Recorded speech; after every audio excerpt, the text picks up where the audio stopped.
What's up, everyone? Welcome to today's video. Welcome to the Video Game Fight School channel. Thank you very much for tuning in. So we're gonna do a little analysis on IGN's 7 minutes gameplay for Mortal Kombat 1. Apparently the developers have flown a bunch of folk, FGC people in the community, and then some games media to go out and play the game or get their hands on the game.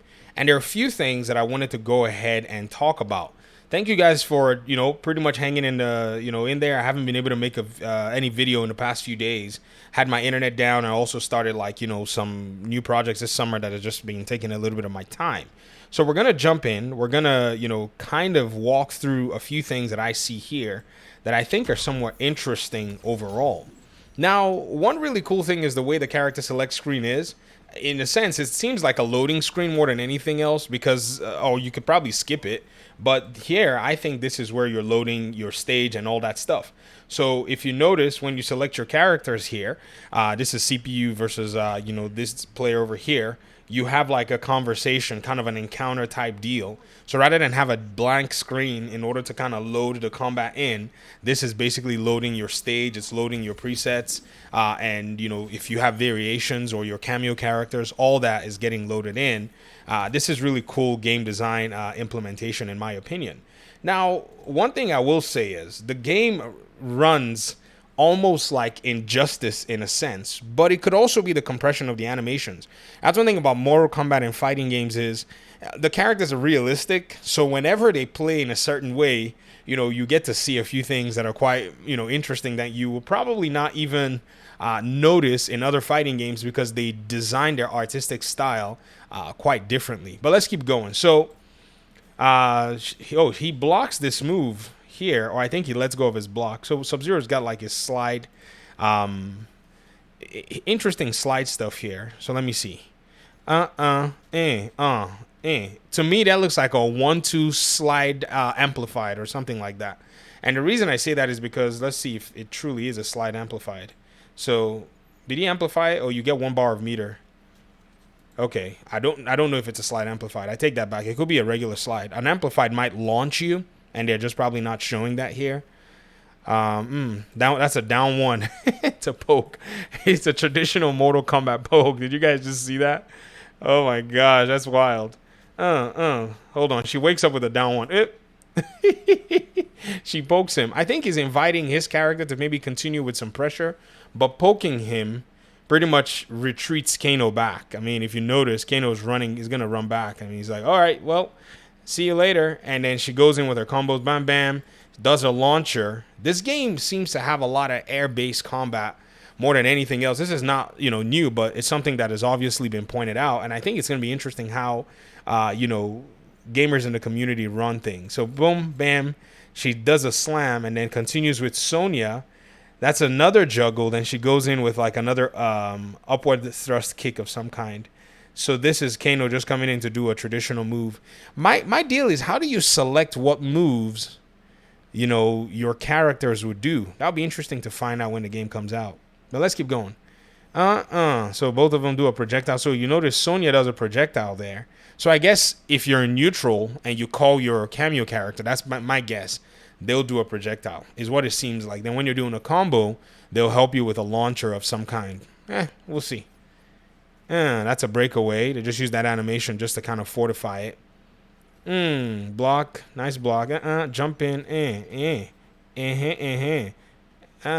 She could have called in Sonya, but I think Sonya's on cooldown here.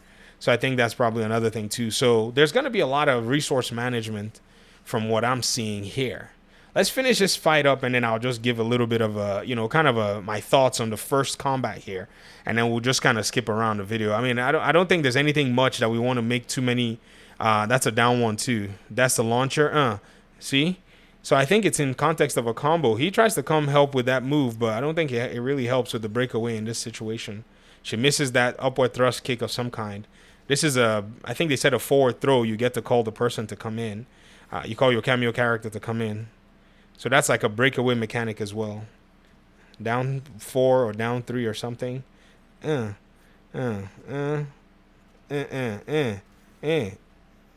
is not really doing too much, just kind of playing around. Not bad, not bad. Oh, fatality, we don't want to see that. Kenshi is the coolest looking character so far that we've seen. I mean, the way he's designed his outfit, his his intro is so cool. And ladies and gentlemen, one of the reasons a lot of people are, also saying that this looks very injustice-y is because I think they actually do an homage to Injustice in this game. This particular stage looks like that bar in Injustice 2 where, a lot of fights have taken place. So people seeing it probably were thinking in their minds, man, this just looks like Injustice. And then having to use that background, is also something that was kind of telling. So I think this is why a lot of people are saying that. If you really pay very close attention, you'll see that the colors, the scheme, the way it's set up are all really, really cool. Just in case you were wondering, this is the Injustice 2 stage that I'm talking about, which is basically a bar. If you notice, it's almost like paying homage, to kind of a club in a sense. So that's one of the reasons I think a lot of people probably, thought to make that connection, if in a sense, if you get what I mean. So, this is one of those things where in game design, whenever a developer has already worked on a different title and they're making kind of a follow-up title, it's really cool to see how they go ahead and, implement things. Because at the end of the day, one thing that you can always take out of it is, the developers are going to pretty much give you, kind of a callback to some of the systems that you're somewhat used to. But anyways, I guess we can talk about more later on. A lot of folk playing the game right now are not playing it in the most beautiful way, which is, obviously the case because the game still has a lot to be unveiled. And I think they only got about 25 minutes to be able to play this game. But these are so far my thoughts on some of the gameplay elements. We'll see more. And I really would love to wait till we see more before we make too many more assumptions. However, we'll try my best to be talking about a few more elements and a few more aspects of the game. Looking and wondering if this was probably supposed to be an Injustice project, but then seeing the way MK11 sold a lot, they probably decided, man, we probably need to go for where, the moneymaker is. But anyways, thanks so much for watching the video. Appreciate you guys' time and audience, and hopefully we'll talk pretty soon in another one. Peace out.